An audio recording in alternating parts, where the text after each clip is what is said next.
Assalamualaikum warahmatullahi wabarakatuh. Kali ini kita akan membahas tentang piutang. Ya, untuk mempersingkat waktu, langsung saja saya jelaskan. Yang pertama adalah penggolongan piutang. Piutang digolongkan menjadi 3 jenis, ada piutang usaha, ada usaha tagih, dan piutang lain. Secara umum, piutang itu adalah aset perusahaan yang dimiliki dan sedang berada di luar, ya. Atau secara teknis, piutang itu adalah hutang-hutang pihak ketiga kepada kita atau hutang-hutang konsumen kepada kita, gitu ya. Baiklah. Nah, piutang ini dalam perhitungannya di dalam akuntansi itu bisa terjadi yang namanya piutang tak tertagih. Ya, piutang tak tertagih itu adalah piutang yang tidak dapat dikembalikan dari si orang yang berhutang kepada perusahaan. Nah, istilah dalam akuntansinya bisa disebut sebagai bad debt expense, ya, uncollectible account, atau doubtful account expense. Nah, dalam menghitung mengakui atau menetapkan piutang tak tertagih itu dapat ditetapkan oleh perusahaan atau tidak, begitu ya. Nah, di sini ada 2 metode yang bisa digunakan. Yang pertama adalah direct write-off method atau metode penghapusan langsung. Nah, metode ini biasanya digunakan oleh perusahaan kecil, ya. Jadi ketika piutangnya benar-benar tidak dapat ditagih, baru diberlakukan atau baru ditetapkan piutang tersebut sebagai piutang yang tak tertagih. Nah, metode yang kedua adalah metode penyisihan atau allowance method bagi perusahaan-perusahaan besar. Nah, disarankan untuk menggunakan metode ini, ya, atau wajib menggunakan metode ini berdasarkan standar akuntansi keuangan. Nah, untuk metode penghapusan langsung, kita lihat contohnya di sini. Misalnya piutang sebesar 4.200.000 tidak dapat ditagih, maka jurnalnya adalah beban piutang tak tertagih pada piutang usaha. Nah, jika suatu saat terdapat atau piutang tak tertagih tersebut ternyata dikembalikan, maka di jurnal menjadi piutang usaha pada beban piutang tak tertagih, ya. Kemudian kas pada piutang usaha. Jadi jurnal yang pertama untuk membalikan jurnal sebelumnya ketika dianggap sebagai piutang yang dihapus, gitu ya, karena tidak dapat ditagih. Tapi karena misalnya setelah beberapa waktu berikutnya yang punya hutang itu kepada kita tidak mampu membayarkan hutangnya, maka di jurnal 2 kali, ya, piutang usaha pada beban piutang dan kas pada piutang usaha. Ini contoh latihannya. Buat ayat jurnal untuk mencatat transaksi berikut dengan menggunakan metode penghapusan langsung. Ya, di sini tanggal 9 menerima pembayaran piutang sebesar 1.200.000, kemudian menghapus sisa piutang 3.900.000 yang dianggap tidak tertagih. Nah, tanggal 11 mencatat kembali piutang yang telah dihapus dan menerima kas untuk pembayaran sisa piutang sebesar 3.900.000. Maka jurnalnya adalah kas pada beban kas dan beban piutang tak tertagih pada piutang usaha, ya. Kasnya 1.200.000, ya. Kemudian yang tidak dapat ditagihkannya beban piutang tak tertagih sebesar 3.900.000. Pada piutang usaha 5.100.000. Nah, ketika tanggal 11 Oktober itu dikembalikan, ya, maka jurnalnya piutang usaha pada beban piutang senilai 3.900.000. Kemudian jurnal keduanya adalah kas pada piutang usaha. Nah, metode yang kedua yaitu metode penyisihan mengestimasi jumlah piutang yang tidak dapat ditagih setiap akhir periode akuntansi. Jadi di sini sistemnya dengan mengestimasi, ya. Berdasarkan estimasi beban piutang tak tertagih kemudian dicatat dengan ayat jurnal penyesuaian. Nah, kita lihat di sini contohnya, misalnya Karya Mandiri memulai usaha 1 Agustus, periode akuntansinya yang berakhir 31 Desember, memiliki saldo piutang 200 juta. Termasuk beberapa piutang telah lewat jatuh tempo. Berdasarkan data industri sejenis, Karya Mandiri mengestimasi sebesar 30 juta dari piutang usahanya tidak akan dapat ditagih. Akan tetapi, Karya Mandiri belum mengetahui piutang pelanggan mana saja yang dianggap tidak tertagih tadi. Jadi, estimasinya secara total untuk keseluruhan piutang perusahaan. Oleh karena itu, akun pelanggan tertentu tidak dapat dikreditkan atau dikurangkan. Sebagai gantinya, akun kontra aset, yaitu penyisihan piutang tak tertagih, dikredit untuk mengestimasi piutang tak tertagih. Maka jurnalnya pada 31 Desember, beban piutang tak tertagih pada penyisihan piutang tak tertagih. Jadi sebesar 30 juta ini hasil estimasi tadi dari total keseluruhan piutang. Setelah jurnal penyesuaian dibuat, akun piutang usaha masih memiliki saldo 200 juta. Saldo mencerminkan jumlah utang pelanggan 31 Desember didukung oleh akun pelanggan individual dalam buku besar pembantu piutang. Penyisihan piutang tak tertagih memiliki saldo 30 juta. Ayat jurnal tersebut akan mempengaruhi laporan laba rugi dan laporan posisi keuangan.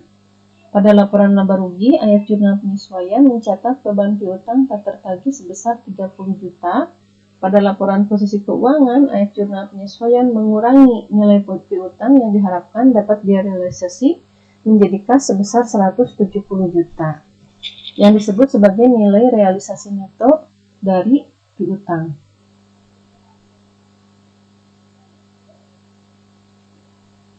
Kemudian penghapusan langsung ke akun penyisihan piutang tak tertagih. Saat piutang pelanggan diputuskan sebagai tak tertagih, piutang akan dihapus langsung ke akun penyisihan piutang tak tertagih. Dalam hal ini, perusahaan harus menghapus jumlah piutang baik dari akun piutang usaha maupun dari akun penyisihan piutang tak tertagih. Contohnya tanggal 21 Januari, piutang Johan 6 juta kepada Karya Mandiri dihapus. Maka jurnalnya penyisihan piutang tak tertagih pada piutang usaha Johan sebesar 6 juta. Pada akhir periode, penyisihan piutang tak tertagih biasanya akan tetap memiliki saldo karena akun ini dibuat berdasarkan estimasi. Akun penyisihan piutang tak tertagih akan memiliki saldo kredit jika jumlah penghapusan piutang selama periode tersebut lebih kecil daripada saldo awal, dan akan memiliki saldo debit jika jumlah penghapusan piutang selama periode tersebut lebih besar dari saldo awal. Jika suatu saat ternyata piutang dapat ditagih kembali, maka jurnalnya piutang usaha Johan pada penyisihan piutang tak tertagih dengan kas pada piutang usaha. Kita lihat contoh latihannya. Dengan menggunakan metode penyisihan, buat ayat jurnal untuk mencatat transaksi.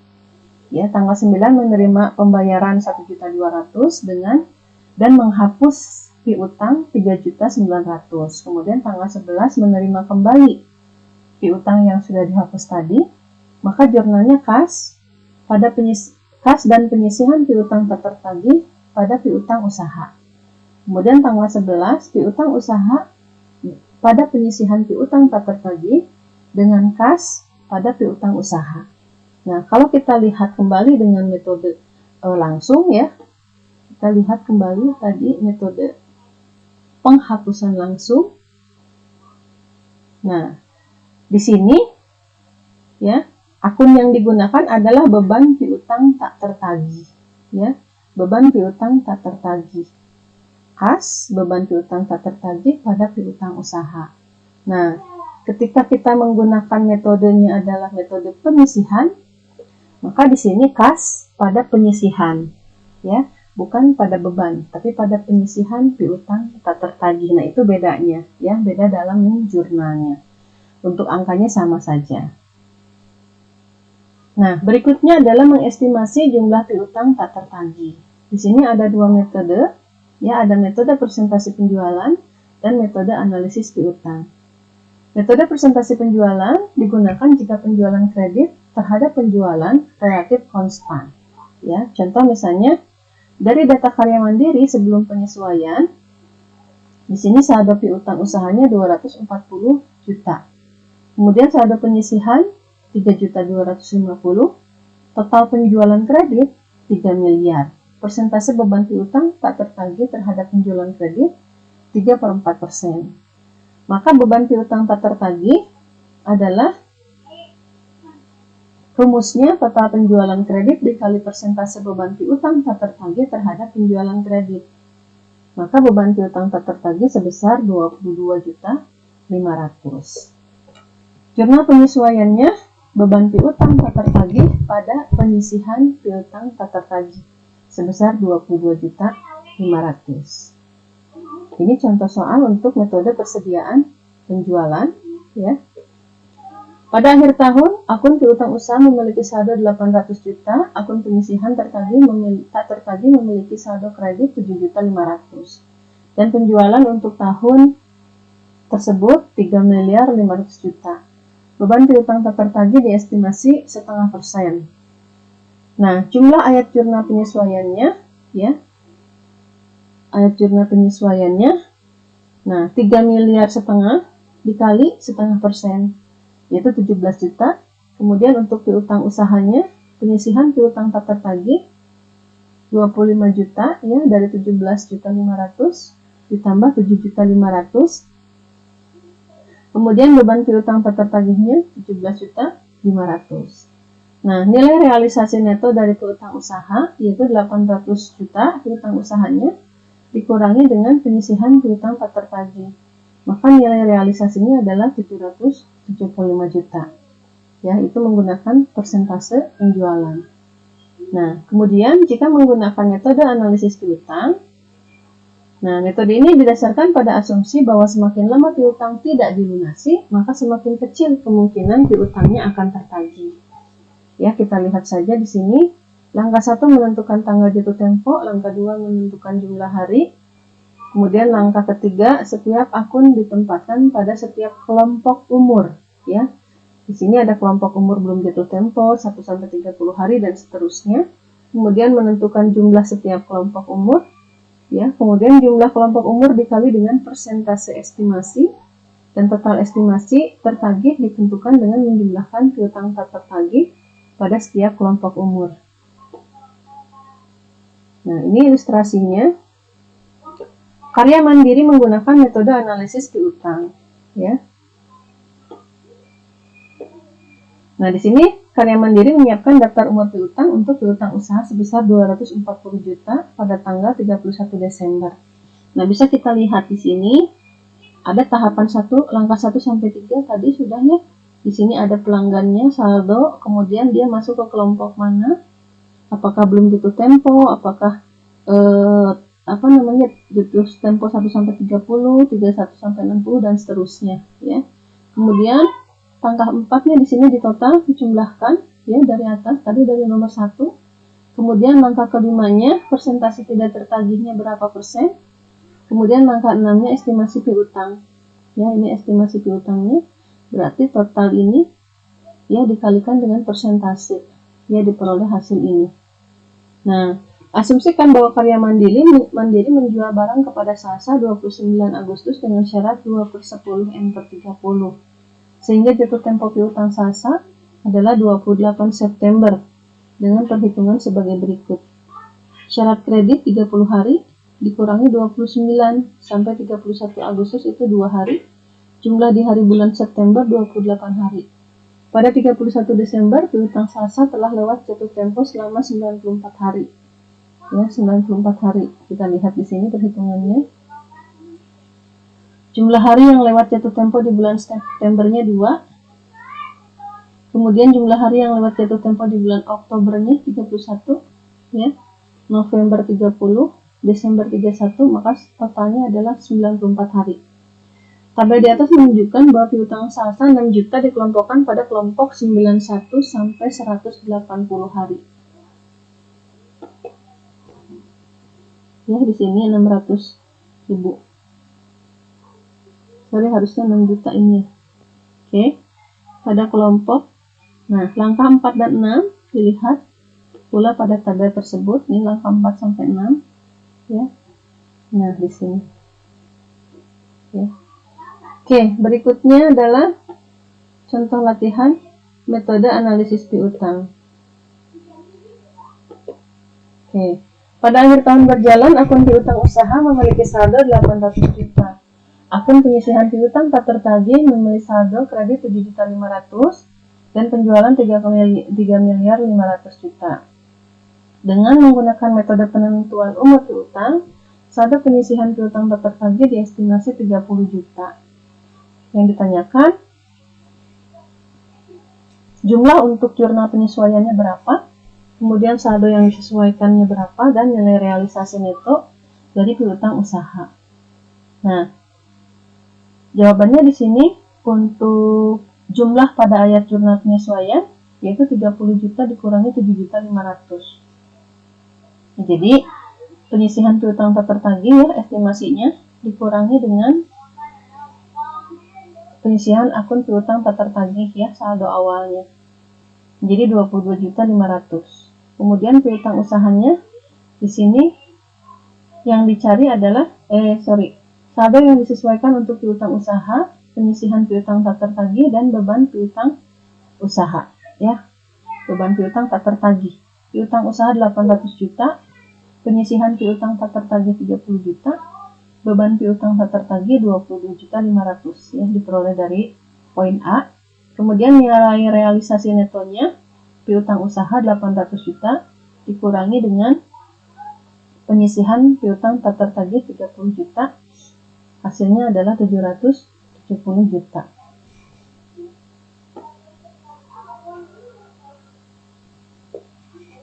Nah, kemudian di sini membandingkan metode estimasi, persentase penjualan, dan analisis piutang. Pada metode persentase penjualan, beban piutang tak tertagih merupakan fokus dalam proses estimasi. Metode ini menekankan pada perbandingan pendapatan dan beban, sehingga penekanan lebih pada laporan laba rugi. Jumlah penyesuaian berdasarkan estimasi beban piutang tak tertagih, penyisihan piutang tak tertagih dikreditkan sejumlah nilai estimasi. Sedangkan pada metode analisis piutang, penyisihan piutang tak tertagih merupakan fokus dalam proses estimasi. Ya, kalau tadi kan beban piutang tak tertagih. Kalau di analisis piutang, penyisihan piutang tak tertagih. Kemudian, metode ini menekankan pada nilai realisasi neto dari piutang usaha sehingga penekanan lebih pada laporan posisi keuangan. Kemudian jumlah penyesuaian akan menghasilkan saldo disesuaikan akun penyisihan piutang tak tertagih sama dengan nilai estimasi daftar umur piutang, dan beban piutang tak tertagih didebit sejumlah nilai estimasi. Baiklah, kita lanjutkan dengan pembahasan tentang materi piutang. Sekarang kita akan membahas bagaimana membandingkan metode penghapusan langsung dengan metode penyisihan. Ya, ilustrasinya di sini pada tanggal 1 Maret melakukan penghapusan piutang atas nama Cindy, kemudian 12 April menerima pembayaran sebagian piutang ya dari total piutang 5.500.000, kemudian sisanya dianggap tidak tertagih. Tanggal 22 Juni menerima pembayaran piutang yang sudah dihapus ya. Kemudian tanggal 7 September menghapus piutang yang dianggap tak tertagih. Di sini ada atas nama Yudi, Bayu, Sinta, Sri, dan Arif. Kemudian 31 Desember, PT Cakrawala menggunakan metode persentase dari penjualan kredit untuk mengestimasi beban piutang tak tertagih. Berdasarkan sejarah masa lalu dan rata-rata industri, 1,25% dari penjualan kredit selama tahun 2015 sebesar 3.400.000.000. Nah, dengan menggunakan metode penghapusan piutang, di sini dapat kita lihat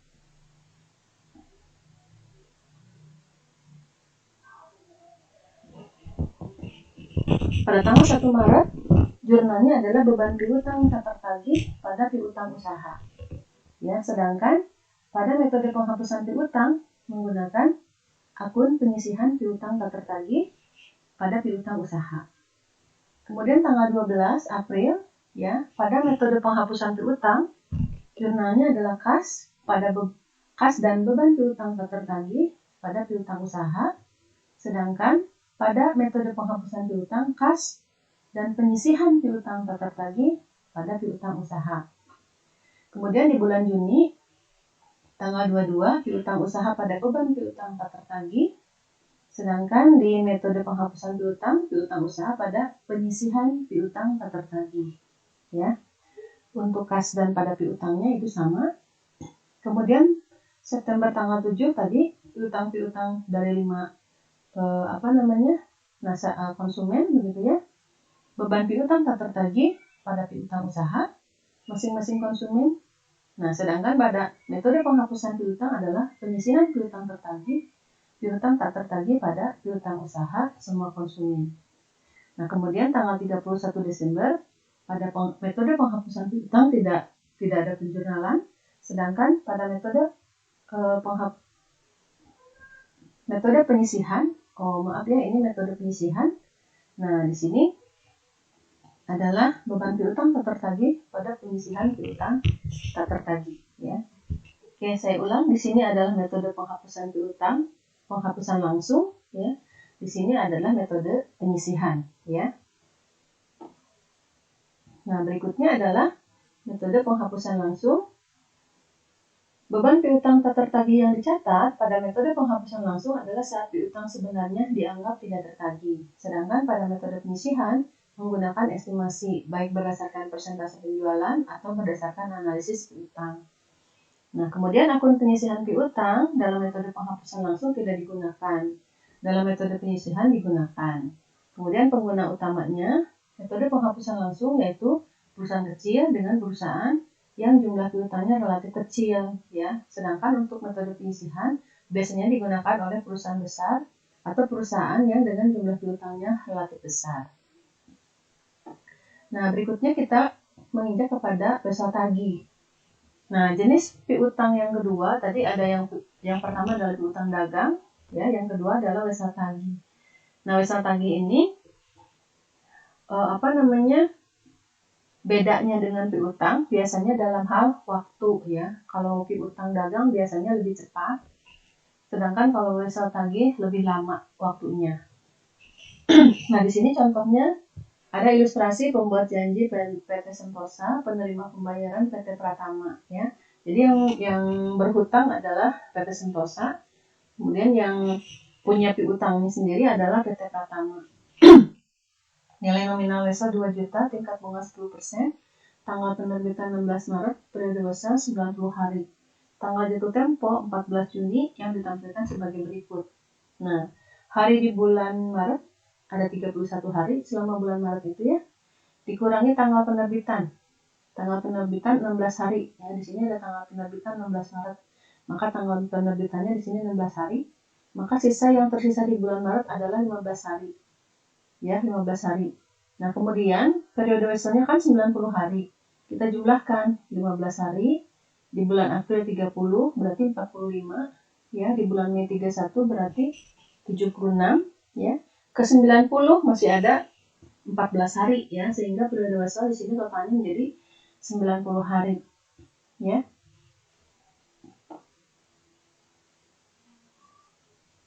Nah, bunga wesel dihitung, bunganya adalah nilai nominal dikali tingkat bunga dikali periode per 360 hari. Bunga weselnya tadi 2 juta, tingkat bunganya 10%, ya, periodenya 90 hari dari 360 hari. Maka di sini kita dapat nilainya 50.000. Jumlah yang harus dibayar saat jatuh tempo disebut nilai jatuh tempo. Nah, nilai jatuh tempo wesel tagihnya adalah 2.050.000, ya. Jadi dari 2 juta ditambah 50.000. Nah, akuntansinya untuk wesel tagih kita lihat di sini ilustrasinya. Perusahaan menerima wesel tagih 30 hari dengan bunga 12%, ya. Kemudian di sini mencatat wesel tagihnya adalah wesel tagih pada piutang usaha, ini jurnalnya. Kemudian saat wesel tagihnya jatuh tempo, perusahaan mencatat penerimaan atas pelunasan di sini adalah 6.060.000, ya. Nah, 6.060.000 yang 60.000-nya diperoleh dari rumus ini, ya, sehingga di jurnal kas pada wesel tagih dan pendapatan bunga. Jika wesel tagih tidak dibayar saat jatuh tempo, maka perusahaan memegang wesel tagih untuk memindahkan kembali nilai nominal ke bunga piutang pelanggan. Nah, ini, ya. Jadi kalau tidak dapat dibayar maka di jurnal lagi seperti ini. Piutang usaha 6.060 pada wesel tagih dan pendapatan bunga. Kita lihat sekarang contoh latihannya. Rumah sakit Mitra Sehat, ya, di sini tanggal 14 Maret menerima wesel tagih 40 juta, waktunya 120 hari, bunga 6%. Tanggal jatuh temponya kapan? Begitu, ya, tanggal jatuh temponya. Kemudian nilai jatuh temponya berapa? Kemudian buat ayat jurnal. Nah, yang A kita lihat di sini harinya adalah 17 hari. Dari mana? Karena Maret itu kan ada 31 hari, ya. dikurangi di sini tanggal menerima wesel 14 ya, 31 kurangi 14 jadi 17 hari. Nah, kemudian di sini ada tambah 30 menjadi 47, tambah 30 menjadi 78, tambah 30 menjadi 108. Nah, karena totalnya adalah 120 hari, berarti tinggal di bulan Juli 12 hari ya. Jadi totalnya 120 hari. Maka tanggal jatuh temponya adalah 12 Juli ya, di sini 12 Juli. Nah, kemudian nilai jatuh tempo 40 juta ditambah 40 juta kali 6% dikali 120 per 360 yaitu 800.000 ya. Jadi 40 juta 800.000. Nah, kemudian jurnalnya kas pada wesel tagih dan pendapatan bunga. Nah, ini kemudian yang terakhir di materi piutang adalah analisis dan interpretasi keuangan. Nah, kalau kemarin kita bahas persediaan, yaitu ada perputaran persediaan dan jumlah hari penjualan ya. Nah, sekarang perputaran piutang usaha dan jumlah hari penjualan dalam piutang usaha. Ukuran untuk mengevaluasi efisiensi penagihan piutang. Jadi ini adalah parameter perusahaan dalam menagih piutang yang efisien atau tidak. Perputaran piutang mengukur berapa kali piutang dapat diubah menjadi kas selama tahun berjalan dengan syarat kredit N/30. Piutang seharusnya dapat berputar lebih dari 12 kali per tahun. Rumusnya, perputaran piutang usaha itu adalah penjualan dibagi piutang usaha rata-rata. Kemudian yang kedua jumlah hari penjualan dalam piutang ya, yaitu estimasi lamanya piutang belum dibayar ya. Jika syarat kreditnya N/30, maka jumlah hari penjualan dalam piutang seharusnya kurang dari 30 hari. Nah, jumlah hari rumusnya jumlah hari penjualan dalam piutang itu piutang rata-rata ya dibagi penjualan harian rata-rata. Oke, kita lihat ke contoh soalnya.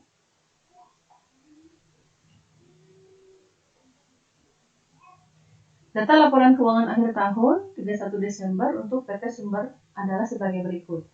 Di sini ada piutang usaha awal tahun dan akhir tahun ya. Penjualannya ini tahun 2016, kemudian di sini penjualan tahun 2015.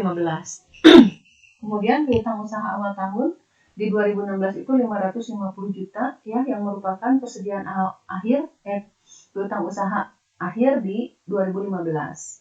Kemudian akhir tahunnya 640 juta ya. Tentukan perputaran piutang. Kemudian yang kedua tentukan jumlah hari ya. Kemudian yang ketiga apakah mengindikasikan tren yang menguntungkan atau tidak. Nah, rumusnya hampir sama seperti persediaan ya. Nah, kita lihat di sini perputaran piutang itu piutang rata-rata ya, piutang usaha rata-rata. Ini kan berarti piutang awal awal periode ditambah piutang akhir periode dibagi 2 ya. Kemudian ini juga sama di tahun 2015 475. Nah, perputaran piutang usahanya berarti ini 4.284 ya dibagi ini ya. Ini yang kita cari tadi ya. Nah, 4 miliar itu kan penjualan nih, 4.284 ya dibagi ini. Kemudian 3.040 dibagi 475, maka kita peroleh kenaikan ya 6,4 menjadi 7,2 ya. Ingat tahunnya karena ini tahun yang lebih dulu 2015. Jadi 6,4 menjadi 7,2. Oke. Nah, sekarang jumlah hari penjualannya. Penjualan harian 4.284 ya, penjualan dibagi 365 hari ya. Ini juga sama, penjualan dibagi 365 hari ya. Kemudian jumlah hari penjualannya dalam piutang 595 juta dibagi 11 juta. Nah, 595 itu dari mana tadi? Nah, ini piutang usaha rata-rata ya, dibagi dengan ini. Oke. Nah, kalau kita lihat di sini jumlah hari penjualan dalam piutangnya tahun 2015 57 hari, tahun 2016 50 hari. Ya, jadi ini lebih kecil, mengurangi ya. Kalau tadi perputarannya meningkat ya, kalau jumlah hari mengurangi. Nah, maka kesimpulannya terjadi peningkatan pada perputaran piutang ya 6,4 menjadi 72 ya 2015 ke 2016, dan penurunan jumlah hari ya 57 menjadi 50 ya, menunjukkan tren yang menguntungkan ya. Jadi perputaran piutang itu harus lebih tinggi ya. Kalau kalau jumlah hari harus lebih sedikit ya. Oke, ini soal ilustratif. Nah, kalau soal ilustratif di sini menjurnal begitu ya.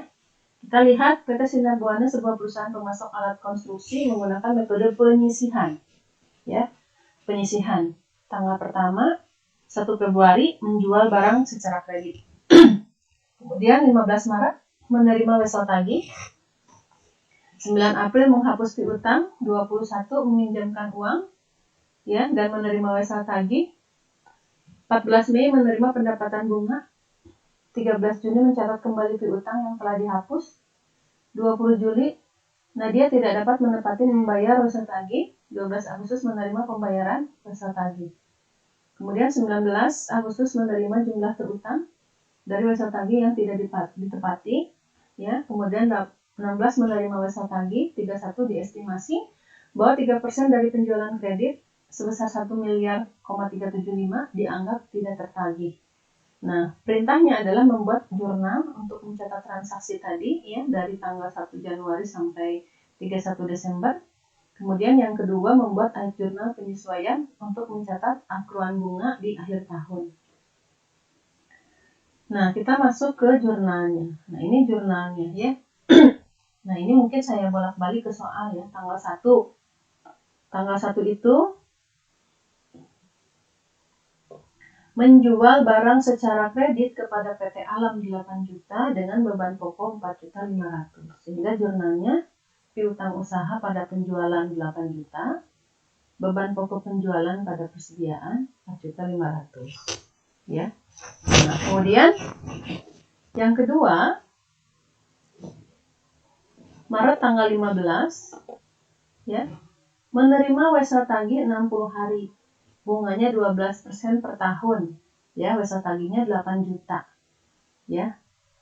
Kita lihat jurnalnya wesel tagih pada piutang usaha sebanyak 8 juta. Ya. Kemudian April tanggal 9 menghapus piutang yang dianggap tidak tertagih dari PT Cipta. Menghapus piutang yang dianggap tidak tertagih. Maka jurnalnya penyisihan piutang tak tertagih pada piutang usaha PT Cipta. Kemudian April 21 meminjamkan uang kepada Nadia dan menerima wesel tagih 90 hari ya, tanggal 21 meminjamkan kepada Nadia dan menerima wesel tagih. Kita lihat tanggal 21 wesel tagih Nadia 7.500.000 pada kas. Kemudian tanggal 14 Mei ya, menerima pendapatan bunga jatuh tempo dan menerima perpanjangan wesel tagih 90 hari bunga 14% per tahun. Catat kedua debit dan kredit ke akun wesel tagih ya. Menerima pendapatan bunga dan menerima perpanjangan wesel 15. Nah, wesel tagih PT Alam pada kas dan kas pada wesel tagih pada pendapatan bunga. Ya. Kemudian Juni tanggal 13 mencatat kembali piutang PT Cipta yang telah dihapus ya. Juni 13 piutang usaha pada penyisihan piutang tak tertagih, kas pada piutang usaha. Kemudian Juli 20 Nadia tidak dapat menepati untuk membayar wesel tagih ya. Juli 20 piutang usaha Nadia ya pada wesel tagih dan pendapatan bunga. Ya. Oke. Kemudian Agustus 12